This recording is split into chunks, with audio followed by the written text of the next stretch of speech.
Proljeće je period kada se ruže bude iz zimskog mirovanja i tada zapravo počinje njihov najvažniji dio godine.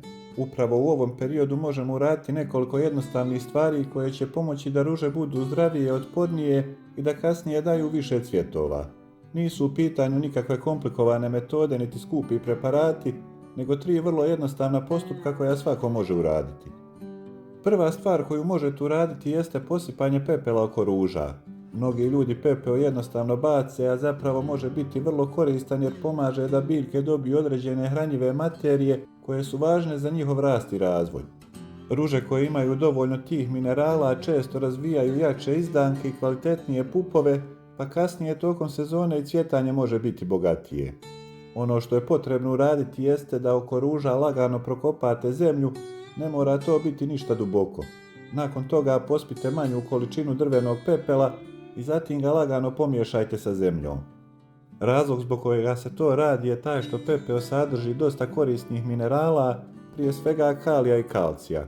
Kalij pomaže biljci da razvije jače izdanke i pupove, dok kalcij doprinosi zdravijem razvoju korijena. Osim toga, pepeo malo može popraviti strukturu zemljišta i pomoći da se određeni štetni organizmi teže razvijaju u tlu. Naravno, nije potrebno pretjerivati, dovoljne su 2 ili 3 šake oko svake ruže. Druga stvar koja je jako važna u proljeće jeste zaštita ruža od lisnih uši i drugih insekata.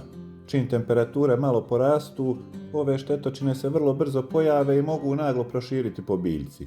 Ako se na vrijeme reaguje, njihov broj se može držati pod kontrolom i ruža će se mnogo lakše razvijati bez oštećenja na mladim listovima i pupovima. Jedno od rješenja koje se često koristi je nim ulje. Ono je poznato po tome što odbija mnoge insekte, ali isto tako ometa njihov razvoj i razmnožavanje. Zbog toga se često koristi u prirodnom ili organskom uzgoju biljaka.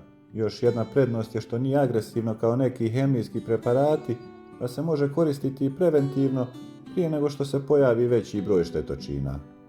Za pripremu ovog rastvora dovoljno je da u 1 litar vode dodate otprilike 1 kaščicu nim ulja, a zatim nekoliko kapi tečnog deterdženta za sude. Deterdžent pomaže da se ulje bolje pomiješa s vodom i da se rastvor ravnomjernije zadrži na listovima biljke.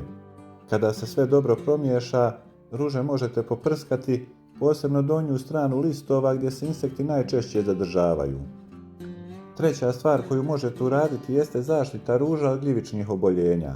Ruže su poznate po tome da ih često napadaju razne gljivice koje uzrokuju pjege na listovima, koje postepeno slabe cijelu biljku, a ovdje bih izdvojio pepelnicu kao čestu bolest. Ako se takve stvari pojave u većoj mjeri, ruža može izgubiti dosta lišća i samim tim slabije cvjetati. Za ovaj slučaj postoji jedno jednostavno rješenje koje mnogi koriste, a to je soda bikarbona. Ona može pomoći kao preventivna zaštita jer mijenja uslove na površini lista i tako otežava razvoj gljivica. Obično se u 1 litar vode doda otprilike 1 kaščica soda bikarbone i nekoliko kapi tečnog deterdženta, ali deterdžent i ne mora. Dobro promiješajte i lagano poprskajte ruže po listovima.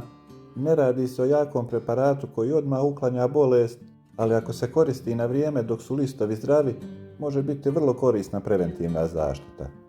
Ako ove 3 jednostavne stvari uradite na početku proljeća, ruže će imati mnogo bolje uslove za rast, ali i za cvjetanje. Samo nemojte prskati odmah jedno za drugim, možete jedno prije podne, a drugo poslije podne ili pak sljedeći dan. Za ovaj video toliko, do sljedećeg, lijep pozdrav!